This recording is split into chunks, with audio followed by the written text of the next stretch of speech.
बोलकर किसी का धर्म बदलवाने वालों, इलाहाबाद हाई कोर्ट का फैसला सुन लो, अच्छे से जान लो। जबरन धर्म परिवर्तन करवाकर निकाह करवाने वालों पर इलाहाबाद हाई कोर्ट ने डंडा चलाया है। उनके लिए इलाहाबाद हाई कोर्ट ने एक बड़ी बात कह दी है। कोर्ट ने क्या कहा है आगे आपको डिटेल में बताएंगे, लेकिन पहले ये जानिए कि मामला क्या है। मामला 17 नवंबर 2020 का है। एटा के जलेसर की रहने वाली 21 साल की लड़की बाजार में सामान लेने गई थी, जो वापस नहीं लौटी।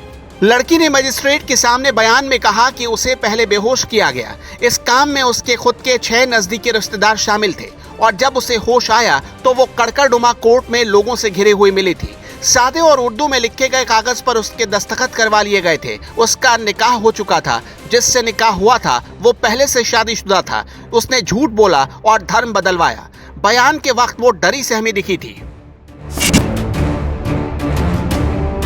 जिसके बाद कोर्ट ने अपहरण, षड्यंत्र और धर्मांतरण कानून के आरोपी की जमानत याचिका खारिज कर दी। जस्टिस शेखर कुमार यादव की कोर्ट ने यह ऐतिहासिक फैसला सुनाया है। जस्टिस शेखर यादव ने अपने फैसले में कहा है कि संविधान हर एक बालिका को अपनी मर्जी से धर्म अपनाने की आजादी देता है।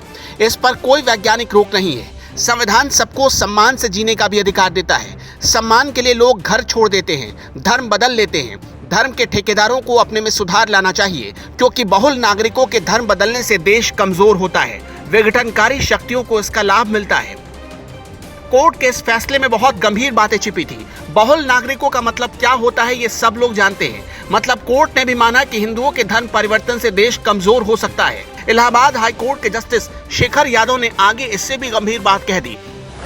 कोर्ट ने कहा, इतिहास गवाह है कि हम बटे, देश पर आक्रमण हुआ और हम गुलाम हो गए। सुप्रीम कोर्ट ने भी धर्म को जीवन शैली माना और कहा है कि आस्था और विश्वास को बांधा नहीं जा सकता।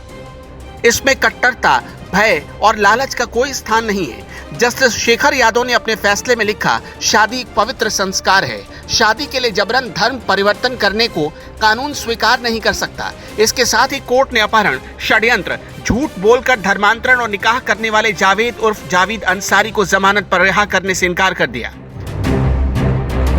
बहरहाल, धर्म परिवर्तन के मामले में इलाहाबाद हाई कोर्ट का यह फैसला एक नजीर बन सकता है। उत्तर प्रदेश हो या देश के दूसरे हिस्से, कई बार जबरन धर्म परिवर्तन या झूठ या धोखे से धर्म परिवर्तन की बातें अक्सर सामने आती रहती हैं, जिसमें हिंदू लड़कियों की जिंदगी बर्बाद हो जाती है। ये फैसला उन तमाम हिंदुओं की भी आंखें खोल सकता है जो तथाकथित सेक्युलर खुद को कहते हैं, लेकिन हमेशा धर्म परिवर्तन करवाने वालों के पक्ष में खड़े हो जाते हैं। उम्मीद है कोर्ट का ये फैसला पुलिस और कानून का काम भी आसान कर देगा।